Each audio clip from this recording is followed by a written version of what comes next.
Welcome back. In our last episode, we talked about importance of the hygiene passport and we set our goal to pass the exam. Now it is time for another episode and we dive the actual theory. This topic is divided into two parts because it's a relatively big one. And this time our topic is the unseen world of microbes and food safety. We might not see them, but they are very tiny organisms and they have a huge impact to our food, what we eat, and also the safety of everyone who consumes it. There's a lot work to do and mistakes have a huge impact to safety, and usually that impact is not a good one. In fact, according to World Health Organization, estimated 600 million people fall sick every year for unsafe food, and 420,000 people dies from it. That makes 1 out of 10 people getting sick every year. Just highlighting how important the topic is. But let's see what we have today. Here we have a look of our topic. It's about microbes and food safety. This is the first of 4 pillars in Hygiene Passport exam. Our task this time is to have a general look and concentrate on the big picture. In part 2, we are diving deeper. The smaller details, what kind of bacteria we have, and idea of this lesson is just to cover one of the major part of the Hygiene Passport training. We remember that there are 40 questions and we need to get 33 right. Several questions will definitely come from this section. Then on the list we have FATOM principle. It's actually an acronym, but later we have a deeper look what it means. In FATOM principle, we learn what supports microbe growth, and we can actually take opposite from that information, and there we have a way how to limit microbe amounts and control the environment. Then a very important part of the day is sources of contamination and especially cross-contamination. I don't know if you watch from TV Gordon Ramsay, but I do almost every evening, and there the guy is flipping very often when people are using same utensils for raw meats and then cutting something else. That's a serious way to create cross-contamination and get people ill. But if you have been on a trainings, you know I like sample questions. That's actually the way I also learn the best. After the lecture, we are going to go through some sample questions and we see what we might expect in an exam. Our sample questions today will match our topic. So let's move. To start the topic, microbes, we need to know what they are. They are very tiny organisms, way too small to be seen with the naked eye. They are everywhere, on our hands, in the air, in the water, and also already in the food. So basically they are everywhere, and only thing we can do is to limit their amounts and try to remove the growth factors. While some of these are harmless, not all of them are harmful. Some of them are even beneficial and we use them in cooking. Other ones are opposite. They cause the illness. So let's break this down into a few main categories to get the idea. First, we have bacteria. These are single-celled organisms which reproduce incredibly fast. Sometimes they can double their amount just in 20 minutes under the right conditions. That's why best way to handle this hazard is a proper time management. Under bacteria, we have fungi, which includes molds, yeasts. Yeasts are essential for fermentation, for example. We use them making bread and beer. Yeast, they multiply very fast, and you can see it very quickly. For example, dough growing in size or liquids will start to bubble. This is very often something we want to happen, especially in cooking. Molds, on the another hand, can be used to make delicious foods like a blue cheese, but most types will cause spoilage and reproduce dangerous toxins. The growth of mold on food product, that's not a single fixed number. It's a highly variable and depends on a combination of factors. However, under ideal conditions, mold can become visible in surprisingly short amount of time.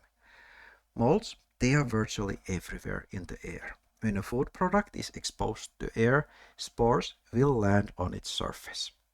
Termination of a mold will happen between 24 and 48 hours. If the conditions are right, what mold needs is a moisture, nutrition, and temperature. A spore will germinate.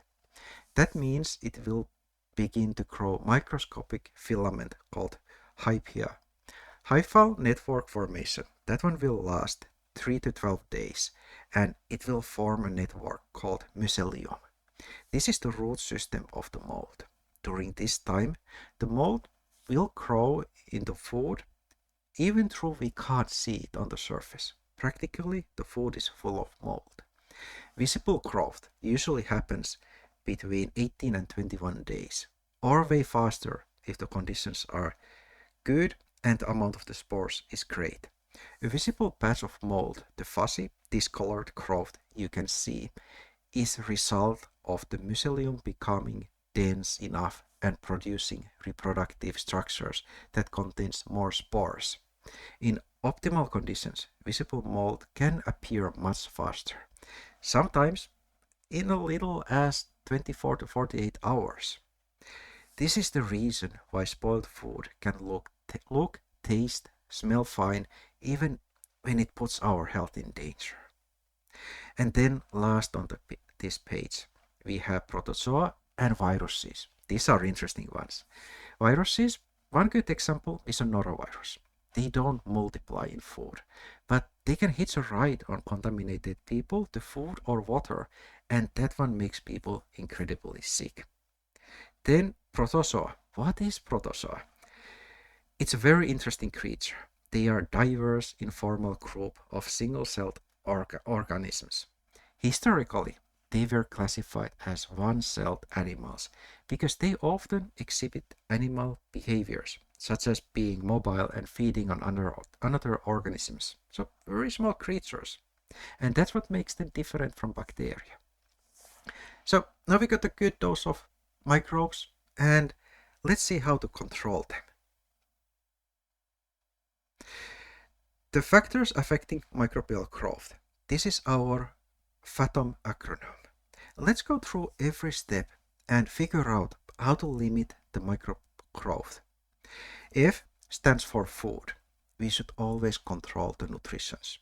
Most foods, especially those high in protein or carbohydrates, they provide the ideal nutrition for microbes.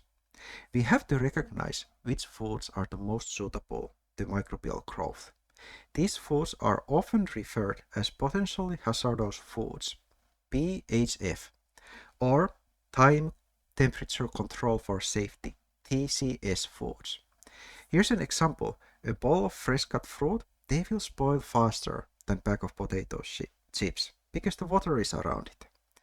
Then from the salad examples, a creamy paste salad is a greater risk than a simple green salad without the dressing. To manage this, we have to limit the time these high-risk foods are left at room temperature.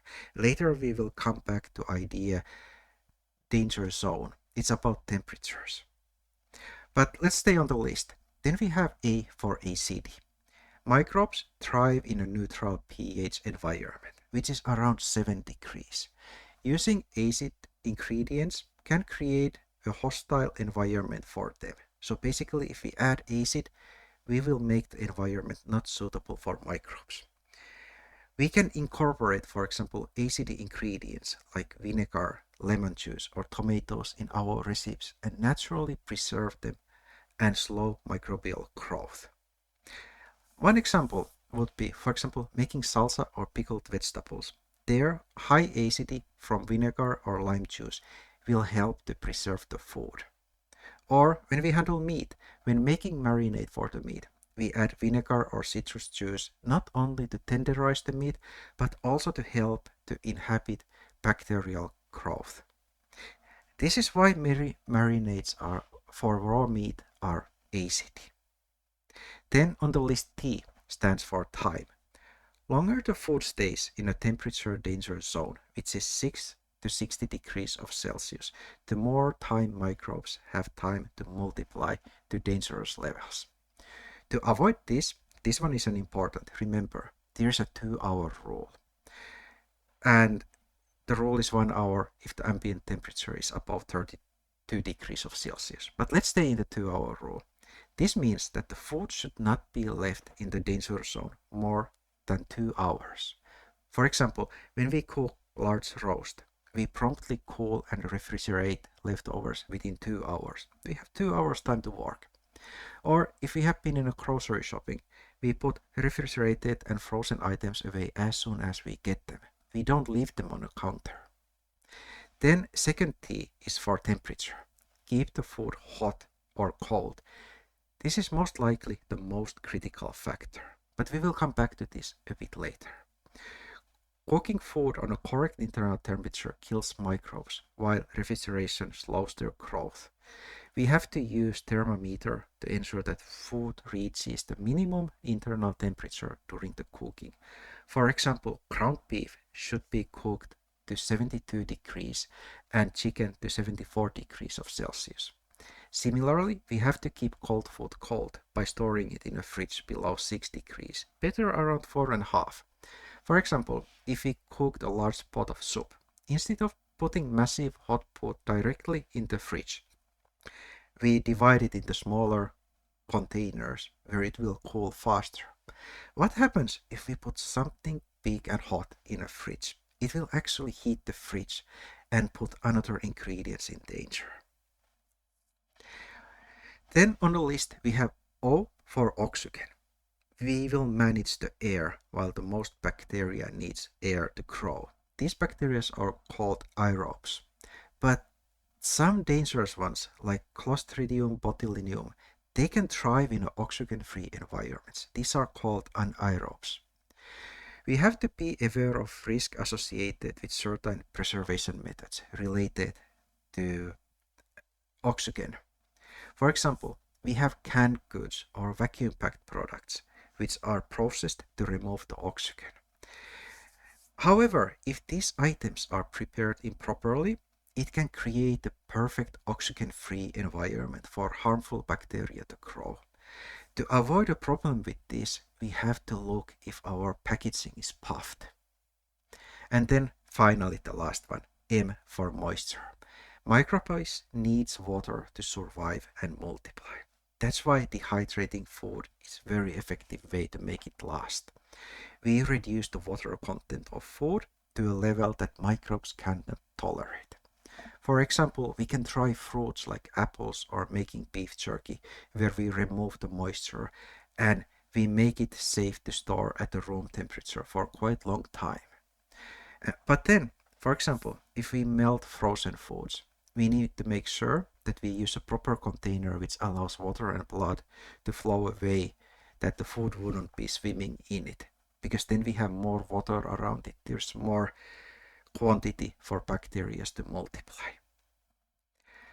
But let's move, because we started to talk about temperature. Let's have a deeper look what it might be.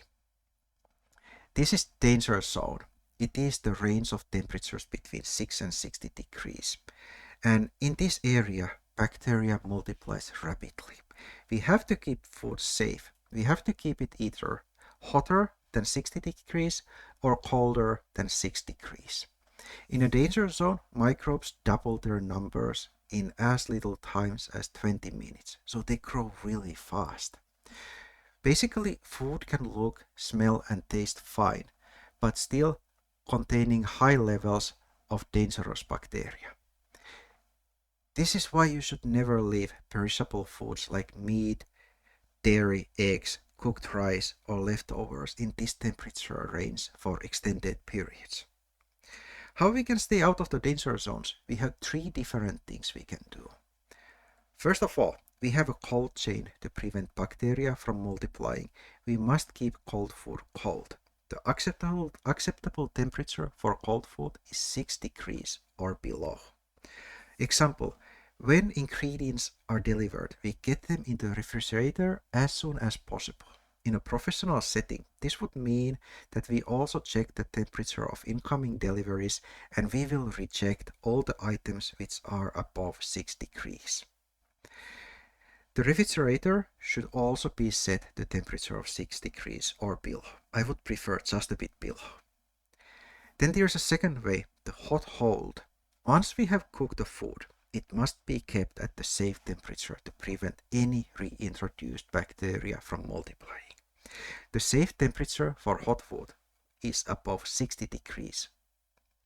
Example, if we are serving a food in a buffet style, those long tables full of food, we use chafing dishes, slow cookers, or just warming trays to keep the food hot. And we also have to follow the temperature that it stays there. We simply place the hot food in a dish and leave it out on a table. It actually cools down very quickly to danger zone, and it's unsafe after a short amount of the time to eat. Then we have a third one, and this is a crucial one, minimizing the time. The most important rule is to limit time food spends in the danger zone. The 2-hour rule, we never leave perishable food out at the room temperature for more than 2 hours. This includes food that is being prepared, served, or cooled. If ambient temperature is above 32 degrees of Celsius, this time will be limited to 1 hour. When we have a hot food, rapid cooling is the key. When we are cooling large quantities of hot food, we just don't put the whole container in the fridge. This will cool the food too slowly. It allows the center to remain in the danger zone for too long, and bacteria will grow and thrive there. Instead, we have to divide food into several smaller, shallow containers to help it to cool down before refrigeration. What about thawing when we are melting foods? We should never thaw frozen food on the counter, because the surface of the food will quickly enter the danger zone while the center is still fully frozen. We always thaw food in the fridge. That's the best way. If we have to be fast, we can thaw it under cold running water or in a microwave. That's one way. And then last part of the theory today. We have sources of contamination. Definition of contamination is the occurrence of hazard in food. Basically, we have something in food which does not belong there and most likely is harmful to our health. Let's have a look about different kind of contaminations. First, on the list we have microbiological contamination. This is the most common cause of foodborne illness, presence of bacteria, virus, and fungi in our food. How do we prevent this? We have to practice a good personal hygiene. We wash our hands well with soap and water before, during, and after handling food. See, 3 different steps, not just once. We use hand sanitizer if soap and water aren't available. That also works. Then, next one, we prevent cross-contamination. We have to use separate cutting boards and utensils for raw meat, poultry, and seafood. We don't mix those. Same, by the way, applies for pans and cooking dishes. We never place cooked food on a plate that previously held raw ingredients. That's not the way to go. We also maintain the proper temperatures. Again, we keep cold foods below 6 degrees and hot foods above 60 degrees to prevent bacterial growth. Then we have something else, chemical contamination. That one is presence of harmful chemicals in our food supply. How do we avoid this? We store chemicals away from food. We keep all cleaning supplies, pesticides, and sanitizers in a separate designed area, away from food and food preparation surfaces. We label and use chemicals correctly. Always read the label on the cleaning products, and we follow the instructions for proper use. That we don't use too concentrated items, things like that. We make sure that all chemicals are in their original labeled containers to avoid misuse. That's, by the way, also required by the law.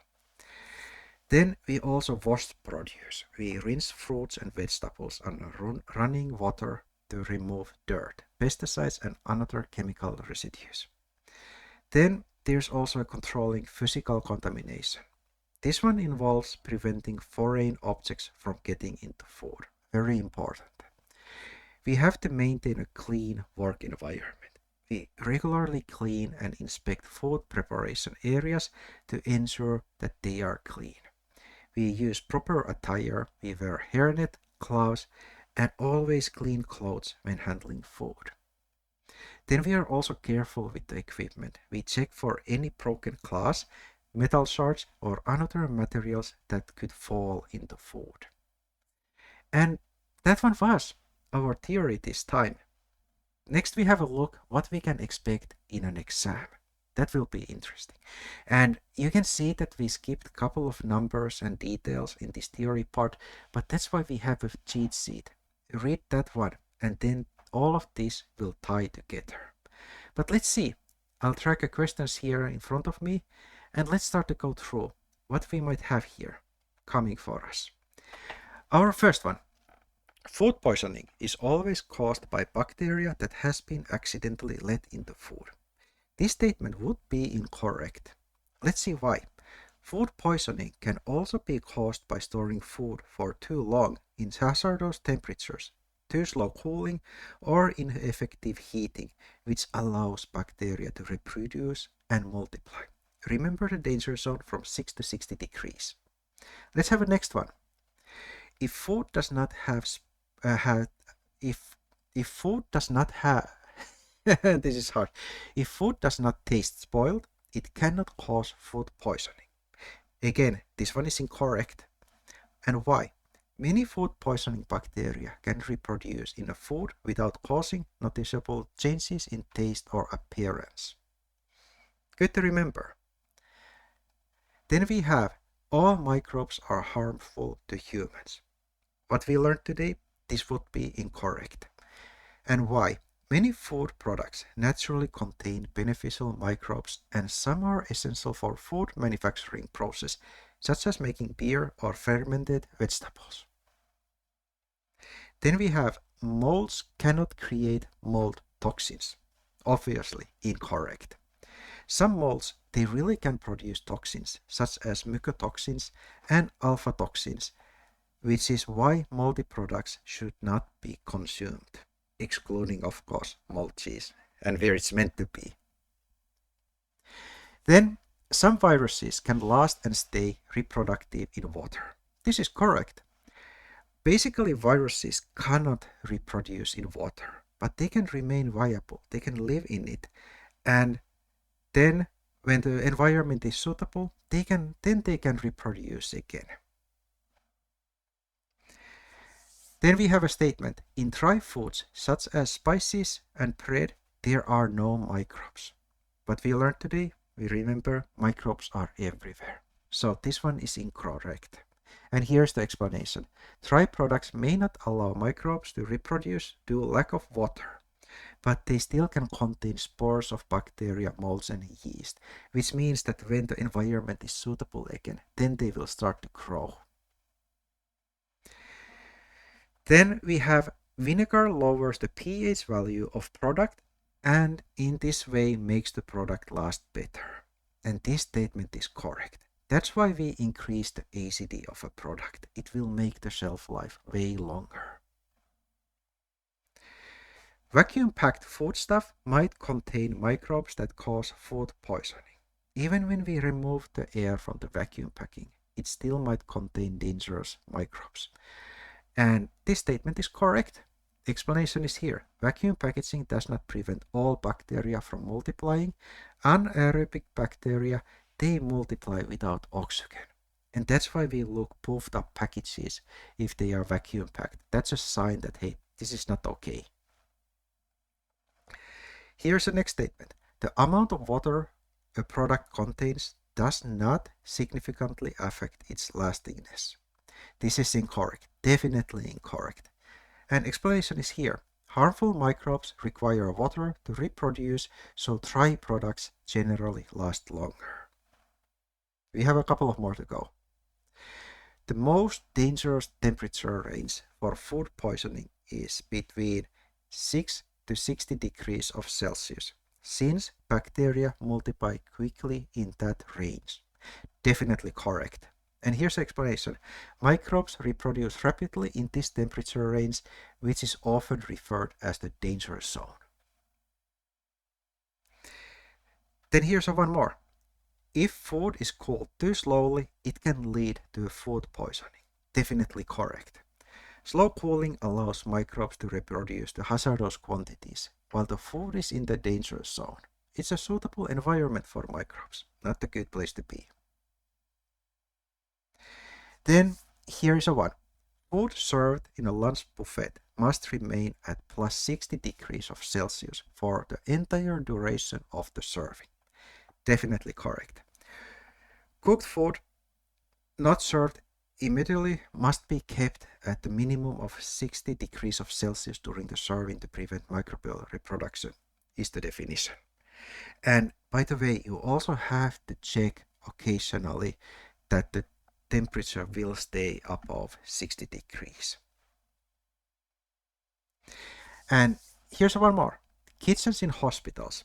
Don't be fooled with if it says hospital or a house. It doesn't really matter. But basically here, kitchens in hospitals should have separate spaces for different work phases, such as treatment of root vegetables, baking, and dishwashing. Definitely correct.